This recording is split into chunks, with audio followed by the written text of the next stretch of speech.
راولپنڈی سازش کیس جی، جو کہ سجاد ظہیر، فیض احمد فیض اور بہت سے لوگ، ہم نے بھی ایک مرتبہ اس میجر اکبر خان، جی میجر اکبر خان، وہ بھی نسیم جہاں اور پوشنی صاحب، ظفر اللہ پوشنی صاحب، جنہوں نے اس کو کافی ریکارڈ کو آج کے دور میں اسٹریٹ کرنے کی اگر کسی صاحب نے کوشش کی، کیونکہ وہی رہ گئے تھے، تو انہوں نے ویڈیو فارمیٹ میں بھی ان کا ورژن آیا۔ راولپنڈی سازش کیس کے نتیجے میں فیض احمد فیض جو ہیں وہ جیل میں گئے۔ راولپنڈی سازش کیس کے بارے میں کچھ تھوڑا سا ذکر کر کے اور پھر ان کے جیل کے دور پر آتے ہیں۔ جو پارٹیشن ہوئی ہے اس میں انگنت پہلو ایسے تھے جنہیں فورسی نہیں کیا جا سکتا تھا۔ ایک تو پنجاب اور بنگال کی تقسیم ذات خود، درست، فسادات، آبادی کا تبادلہ۔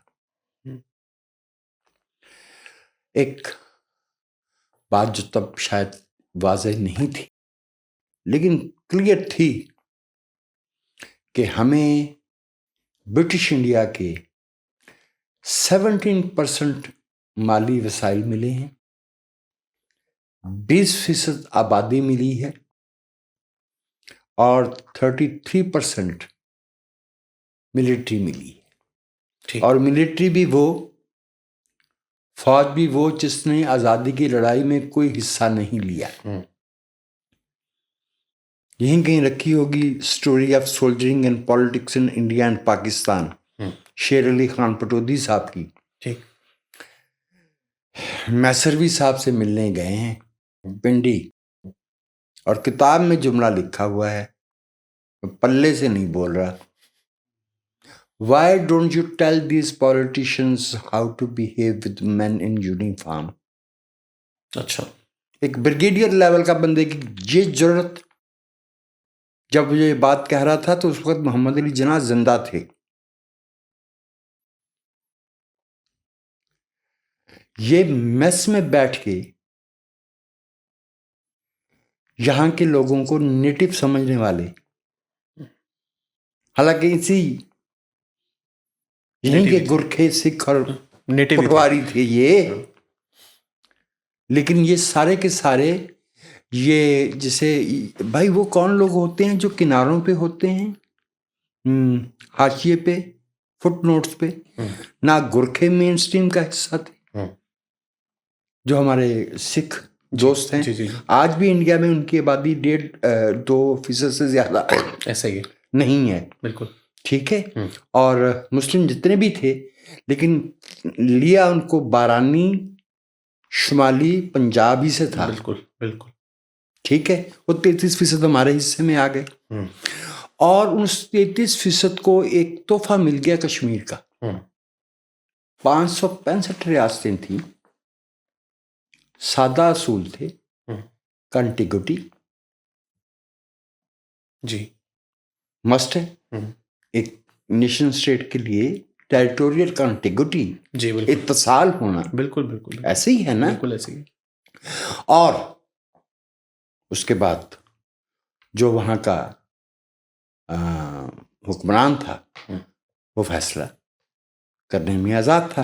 اس میں جو اندر آ گئے، لینڈ لاکڈ ہو گئے، ان کے لیے تو کوئی آپشن ہی نہیں تھا۔ بالکل، کشمیر سرحد پہ تھا اور آبادی مسلم زیادہ تھی، حکمران ٹھیک ہے جی۔ میں سمجھتا ہوں، اور میں سخت بات کہنے جا رہا ہوں، مجھے امید ہے کہ اس کو اس کی اسپرٹ میں سمجھا جائے گا، کہ میں سمجھتا ہوں کہ چھاؤنی اور شہر دو الگ دنیایں ہیں۔ جنگل ایک چیز ہوتی نا، پرزم، جی جی جی، وہ آپ نے لائٹس کا وہ دیکھا ہوئی نا تقریر، اس کو پرزم ہی کہتے ہیں نا، جو اس میں سے لائٹس نکلتی ہیں، اس کو اردو میں کہتے ہیں تیف۔ جی، تو ایسے بالکل ٹھیک ہے، تیف پرزم کے ایک رینج پہ، ایک کنارے پہ جنگل ہے، دوسرے کنارے پہ شہر ہے،